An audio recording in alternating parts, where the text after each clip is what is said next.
నేను పూల అలంకారాలు అయితే దేవుడు అలంకారాలు చేస్తాను. అతనేదో దేవునాథన కోసం పని చేసుకుంటూ ఉన్నాడు సార్. దేవుడు అలంకారాలు. మీ పిల్లలు ఏం చేస్తుంటారు?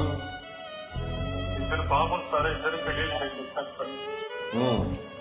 బాడీ వీక్ గా ఉంది సార్. ఉంటుంది, కొద్ది రోజులు ఉంటుంది. పుణ్యం అంటారు సార్, ఆపరేషన్ చేయించారు సార్. జాగ్రత్త, జాగ్రత్త. ఏదైనా ఉంటే హాస్పిటల్ చూపించుకుని చెప్తాను మళ్ళా. నేను నెల్లూరు వచ్చినప్పుడు వస్తాను, దగ్గరికి.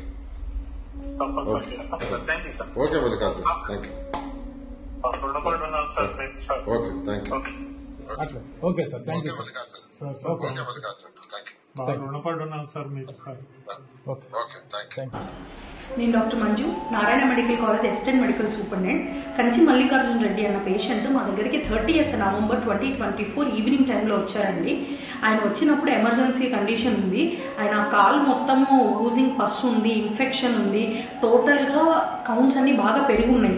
ఆయన ప్రాపర్ ప్రయర్ ట్రీట్మెంట్ తీసుకోకపోవడం వల్ల, డయాబెటిక్ పేషెంట్ అయినందువల్ల ఆయన కిడ్నీ, లివర్ కొంచెం డ్యామేజ్ అయి ఉన్నాయి.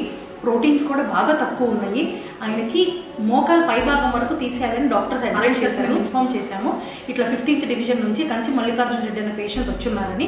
సార్ డీటెయిల్స్ తీసుకొని వెంటనే రెస్పాండ్ అయ్యి డాక్టర్తో సరే మాట్లాడారండి. ఆ పేషెంట్ మన పార్టీకి చాలా సంవత్సరాల నుంచి పనిచేస్తున్నారు డాక్టర్, మీరు కొంచెం కేర్ఫుల్గా పేషెంట్ని తీసుకోండి, ఖచ్చితంగా సర్జరీ చెయ్యండి and try your level rest అని చెప్పి తర్వాత సరే పర్సనల్గా నారాయణ సరే పర్సనల్గా కాల్ చేసి ఆ పేషెంట్ని చూడడానికి కొంతమంది వస్తూ ఉంటారు, వాళ్ళకి కొంత ప్రైవసీ డిస్టర్బెన్స్ ఉంటుంది.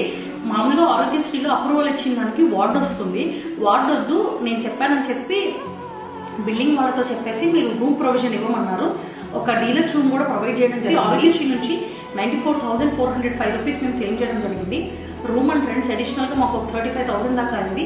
This was bad by doctor Narayana. Few of the TDP people కూడా వచ్చి ఆయన కలవడం ఇదంతా జరుగుతుంది. యాక్చువల్లీ వచ్చినప్పుడు కండిషన్ కొంచెం 50-50 ఛాన్సెస్ ఉన్నాయి. చాలా ఎక్కువ సెప్సిస్లో ఉన్నాడు పేషెంట్.